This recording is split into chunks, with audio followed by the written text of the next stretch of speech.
need to be nicer to PJ. You need to do nice things for PJ. Ooh, yes. I'm channeling through you. Yeah, you love PJ. Make him his favorite food. Okay, that's definitely what channeling is not.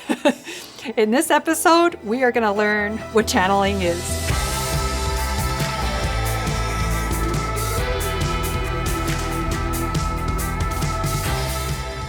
So really quickly, I just want to thank you guys so much. We're at 20,000 subscribers. I am so thankful for our tribe. I will continue to make content. I will try to be funny and silly. And I will also try to help us release those old programs and those old beliefs that are no longer serving us. So let's keep making these episodes. And thanks again for all your support. For me, I realized I've been channeling for a long time.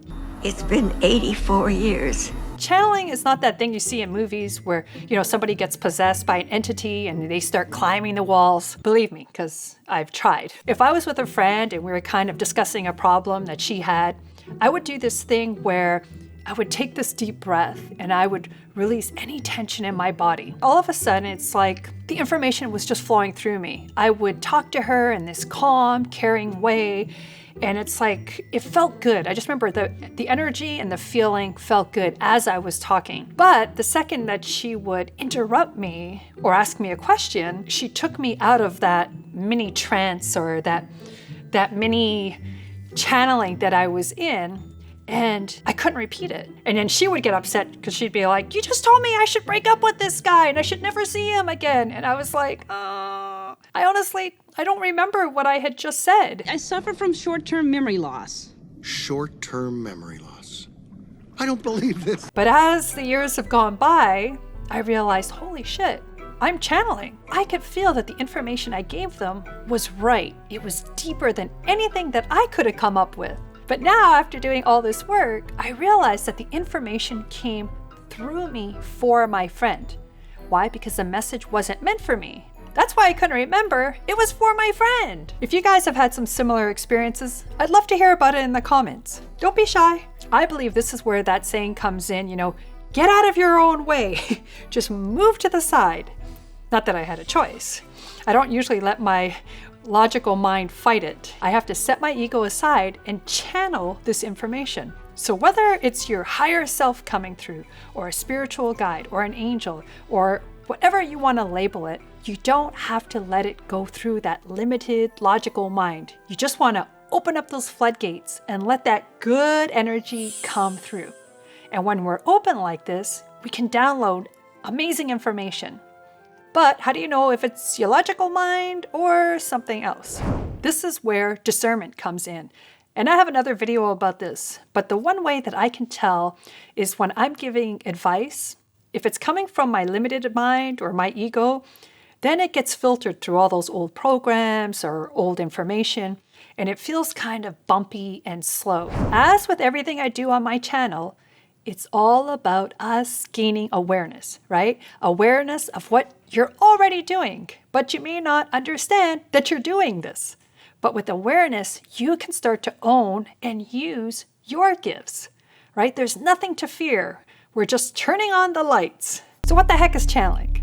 So the art of channeling, it's been used since ancient times. There's stories of shamans, witches, oracles, and they're all connected to these higher levels of energy.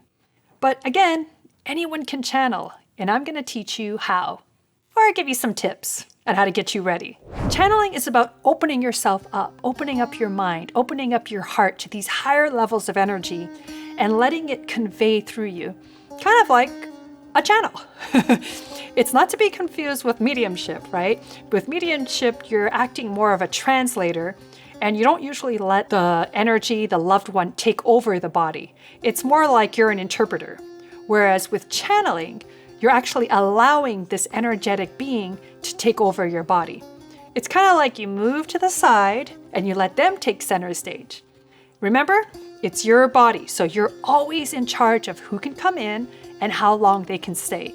It's kind of like you're a bouncer at a club, working the door. It is what it is, sweetie. Now, can you step to the back, please? Now, some of these beings can be spirits, they can be angels, even a guide. A mystical guide? I'm just kidding. Now, discernment is important once again. So if it doesn't feel good to you, you don't have to let it in. Just like you wouldn't let some creepy stranger into your house, you don't have to let them into your body. So that power is always within you.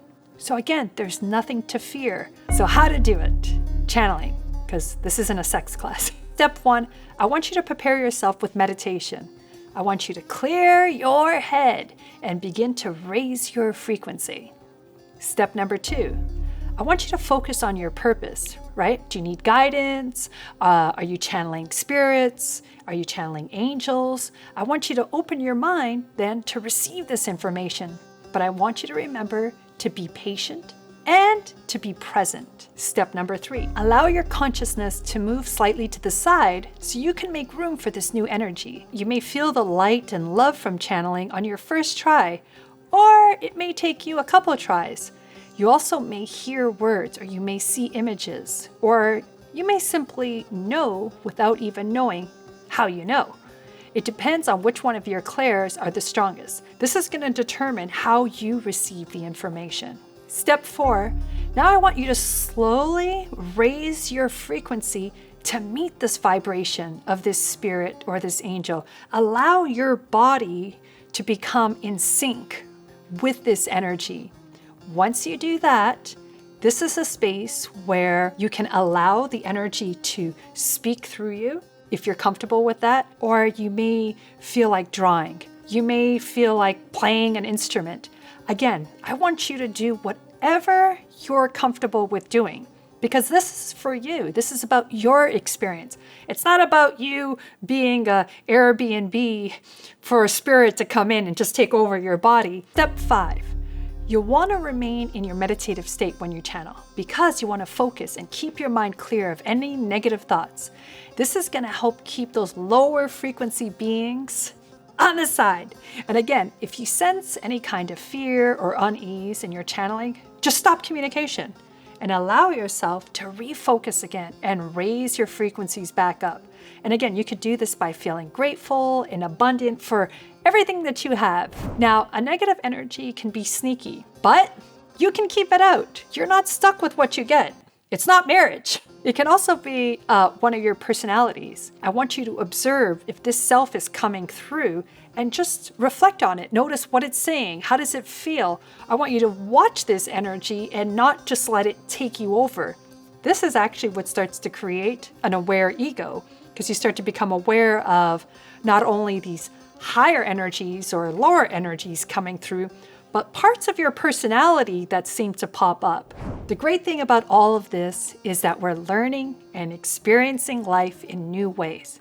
Again, remember, you can choose which being you would like to channel, which is why it's so important at the start of your meditation to focus and to get those frequencies up before you start doing all of this, because you're a magnet. The next thing is trance channeling, but I'm going to save this video for my members over on my site. So if you want to dive deeper into all of this work, I want you to come over to the website. I promise you won't regret it. I guarantee it. This is just what I did to get me started. Be patient with yourself and have fun. You want to keep your energy bright and light. You may actually learn that you've been channeling energies all along. Channeling them while you're at work, or channeling them when you're in a difficult situation, when you're trying to come up with ideas, where you feel like creativity is just flowing through you, or again, you're writing music. There's nothing to fear. You're just waking up to what's already happening all around you. And we're just giving you the awareness to say no to those lower frequencies and kicking them out. And even realizing that that voice, that negative energy, it wasn't even you. And remember, you are not your body, you are not your emotions, you are light. So shine, baby! Until next time, I'm Marisa Grieco, your mystical guide.